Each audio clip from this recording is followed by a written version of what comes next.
Hello बच्चा party. तो यार अब हम आ चुके हैं प्रोबेबिलिटी के तीसरे पार्ट पे, जिसमें हम बात करने वाले हैं कॉन्सेप्ट ऑफ इंडिपेंडेंट इवेंट्स की, है ना।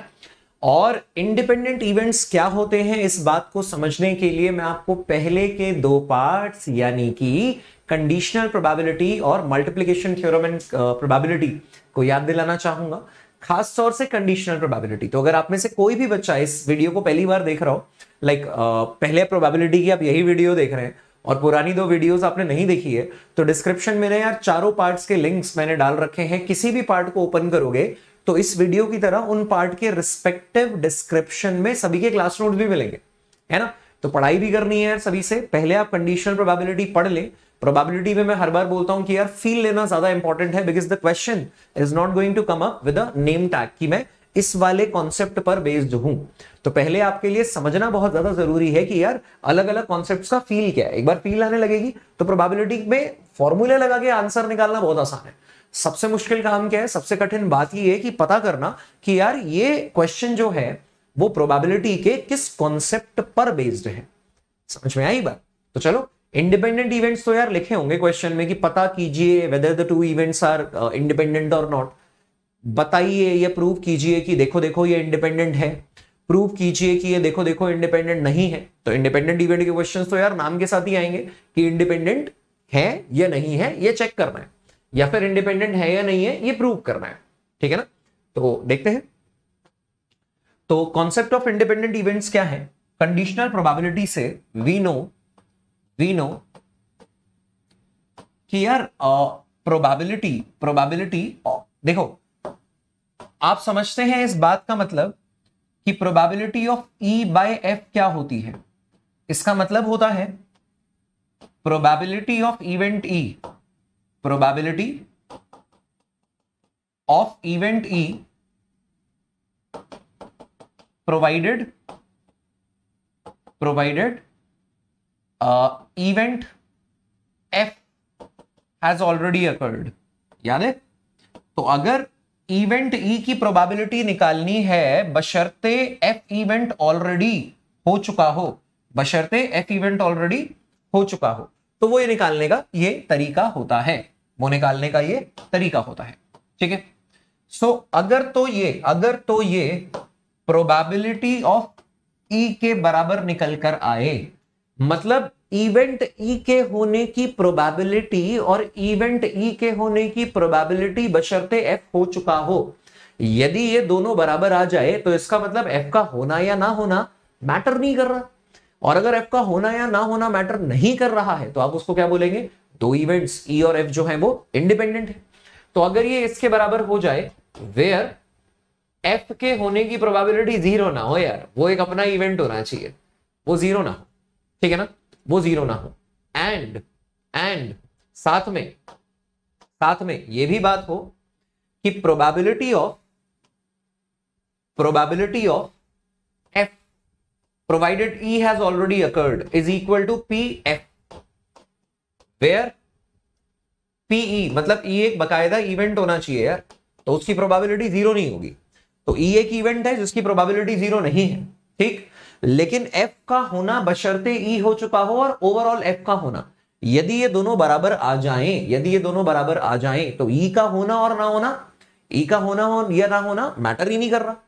तो ई के होने के लिए एफ का होना या ना होना मैटर ना करे और एफ के होने के लिए ई का होना या ना होना मैटर ना करे, तो ऐसे केस में ई और एफ जो है वो इंडिपेंडेंट इवेंट्स कहलाते हैं। और दोनों की बातों का साथ में ट्रू होना जरूरी है, दोनों ही बातों का साथ में ट्रू होना जरूरी है यार। बात समझ में आई? तो आप इसे ऐसे भी कह सकते हैं ऑल्सो, देखिएगा, आप इसे ये भी कह सकते हैं कि वी नो कि probability of F by E is basically by conditional theorem probability of f intersection e by p. This implies probability of f intersection e which is equal to p dot pf by e। मगर अगर ये independent है, आप इसे ये भी देख सकते हैं एंड साथ में probability of E by F जो है यार, वो कंडीशनल प्रोबेबिलिटी के according probability of E intersection F by P F ऐसे करके निकलता है यार। तो यहां से अगर आप पी एफ इंटरसेक्शन ई या पी इंटरसेक्शन एफ निकालें, एक ही बात है, वो दोनों फॉर्मूले से क्या आएगा, वो आएगा P F by into P, और that will be equal to P E by F into P F. Formula तो यही कहता है। But in case of independent events ये पी होगा। और आपको बता दूं, एफ का होना जो कि ई के होने या ना होने पे निर्भर ना करे, in that case independent event होंगे, तो इसको आप सीधा पी एफ बोल सकते हो यार। देखो, पी एफ बाई ई को आप पी एफ बोल सकते हो, पी ई बाई एफ को आप पी ई बोल सकते हो, है ना। तो ये पी ई और पी एफ निकल कर आ जाएगा, लेकिन ये कब निकल कर आएगा, ओनली फॉर इंडिपेंडेंट इवेंट्स।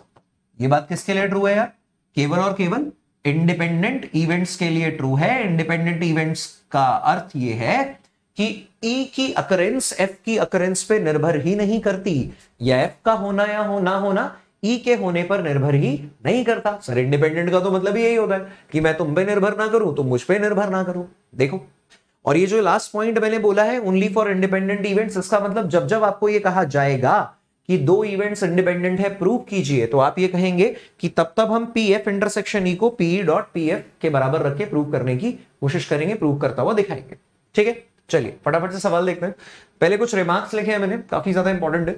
देखो, two events E and F are said to be dependent, इनको डिपेंडेंट कहा जाएगा प्रोवाइडेड पी इंटरसेक्शन एफ जो वो पी डॉट पी एफ के बराबर ना हो, वो पी डॉट पी एफ के बराबर ना हो। और ऐसी सूरत में अगर इसके बराबर ना हो तो किसके बराबर होंगे, देन इन दैट केस इसको लिखा जा सकता है या तो P dot P F intersection E F by, और या फिर इसे लिखा जा सकता है पी, बेसिकली मुझे इसे इधर लिखना चाहिए कि इसके बराबर होंगे यार। मतलब यदि ये पी डॉट पी एफ के बराबर ना हो तो किसके बराबर होंगे, तो इसके बराबर होंगे। या फिर क्या बोल सकते हो, P F dot P E by F. समझ में आया, अभी मैंने पिछली स्लाइड पे दिखाया भी था। तो जनरली ये इसके बराबर तो होते ही हैं, लेकिन अगर ये पी डॉट पी एफ के बराबर हो तो इंडिपेंडेंट इवेंट्स होंगे, अगर बराबर ना हो तो डिपेंडेंट इवेंट्स होंगे। पहले रिमार्क आपको ये बता रहा है, ठीक है ना। एनसीईआरटी से स्क्रीनशॉट लिया है मैंने, काफी इंपॉर्टेंट प्रॉपर्टीज है, फटाफट से इस पे बेस सवाल भी देखेंगे। इसी तरीके से नीचे की कुछ चीजें मैंने लिखी हुई है, मेरा बस सजेशन है कि आप इसको एक बार गो थ्रू जरूर कर ले। आपको म्यूचुअली एक्सक्लूसिव और एग्जॉस्टिव इवेंट्स के बारे में भी काफी कुछ देखने को मिलेगा। हालांकि हमारा अभी प्राइम कंसर्न जो है वो probable question for board exam है, तो मैं ट्रांजिट ले रहा हूं, पर मैंने आपके लिए नोट्स में अटैच कर दिया है, नजर मारना जरूर। सवाल पे आते हैं। पहला सवाल क्या है, एग्जांपल नंबर 10। बताता भी आया हूं मैं आपको कि प्रोबेबिलिटी में एनसीईआरटी के एग्जांपल ज्यादा इंपॉर्टेंट है यार एक्सरसाइज से। तो देखते हैं, एक डाइस को थ्रो किया गया है, if E is the event that number appearing is a multiple of 3। तो मैं पहले पी ई दिखाना चाहता हूं, ई, तो आप बोलेंगे E is an event which is the number appearing is a multiple of 3, which means वो या तो 3 होगा या तो 6 होगा। And F be the event the number appearing is even, तो ये 2 4 6 होगा, ठीक है।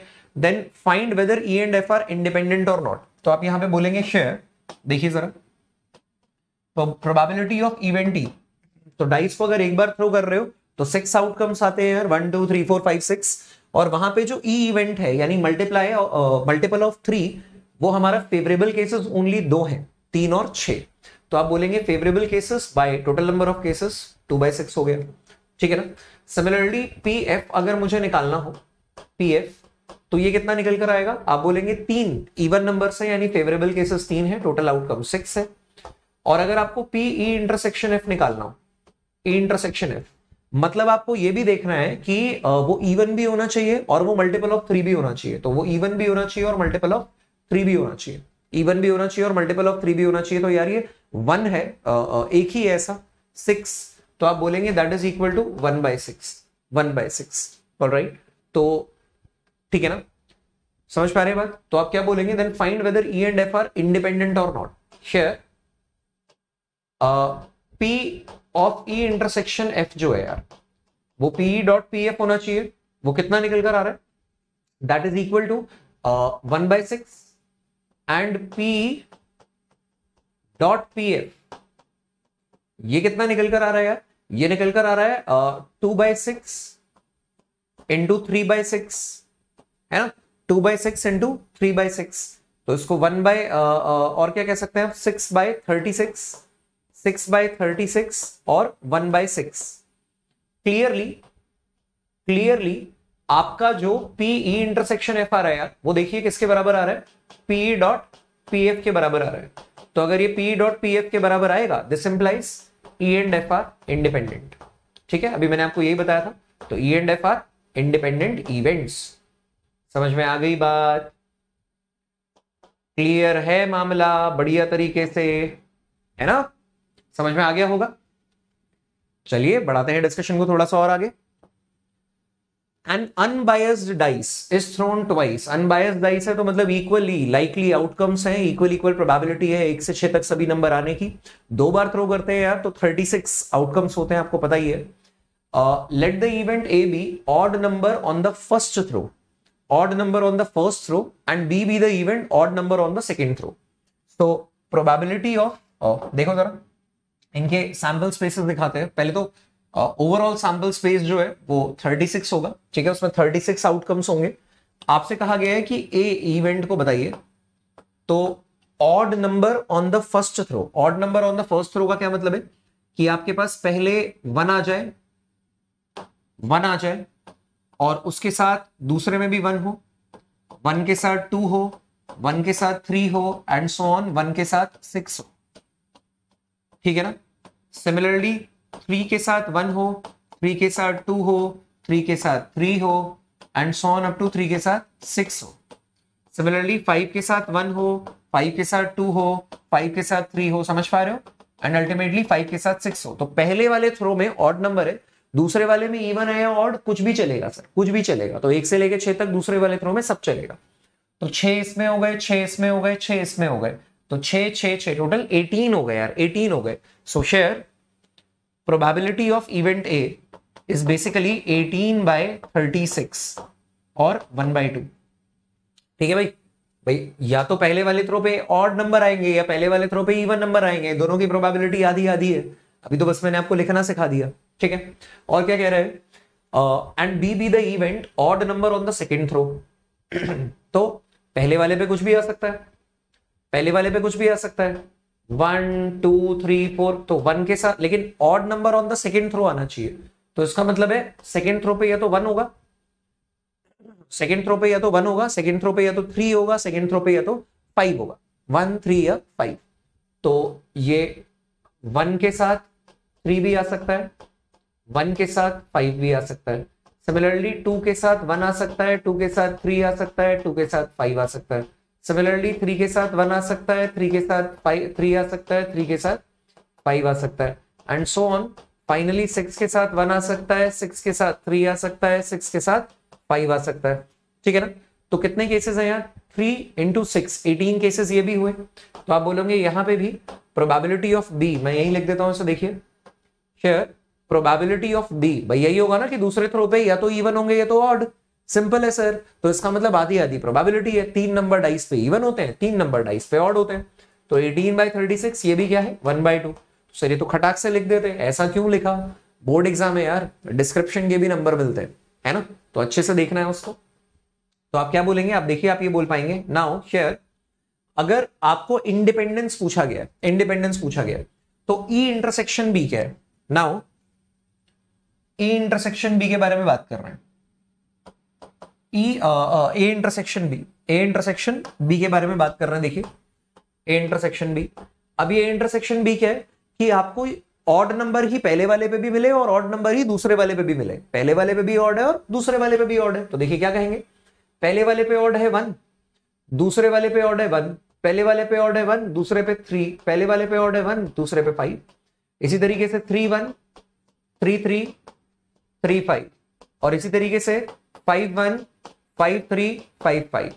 ये वो 9 आउटकम्स हैं, ये वो 9 आउटकम्स हैं ए इंटरसेक्शन बी, जो दोनों में ही ऑड ऑड ले रहे हैं, दोनों में ही ऑड ऑड ले रहे हैं। और ऐसी सूरत में क्या हो जाएगा, 9/36 और 1/4 हो जाएगा, 1/4 हो जाएगा। फिर आप क्या बोलेंगे, फिर से आप बोलेंगे clearly P of A intersection B is equal to PA dot PB। सही है? This implies A and B are independent events. Concept समझ में आया? ए और बी कैसे होंगे? इंडिपेंडेंट इवेंट्स होंगे। मुझको लगता है तुमको बात समझ में आ गई है। ए और बी इंडिपेंडेंट इवेंट्स होंगे। सही है। तो सिंपल सा फंडा किसका है यार? इंडिपेंडेंट इवेंट्स का। ठीक है, तो इंडिपेंडेंट इवेंट्स क्या होते हैं वो आपको समझ में आया। कंडीशनल प्रोबेबिलिटी की फील्ड से लेकर समझ में आया, और उसके बाद उसको शो कैसे करना है, प्रूव कैसे करना है, या चेक कैसे करना है, ये भी आपको समझ में आ गया है। ठीक है, चलिए स्क्रीनशॉट ले लीजिए, फिर अगले सवाल पे आते हैं। वैसे वीडियो के डिस्क्रिप्शन में ड्राइव लिंक अटैच्ड होगा यार, तो डेफिनेटली डिस्क्रिप्शन देखने की आदत डालो, सारी इंपॉर्टेंट बातें होती है उसमें। टेलीग्राम लिंक दिया हुआ है, उसको आप ज्वाइन करना बिल्कुल भी ना भूलें, क्योंकि लास्ट मिनट तक और मोस्ट इंपॉर्टेंट इन्फॉर्मेशन खटाक से हम उसमें अपडेट कर देते हैं। हर बार यूट्यूब पे कम्युनिटी पोस्ट या यूट्यूब पे आके डिस्ट्रैक्ट नहीं होना चाहिए आपको। टेलीग्राम पे भी सारा मामला मिल जाएगा, तो इसीलिए टेलीग्राम चैनल को ज्वाइन जरूर करना है।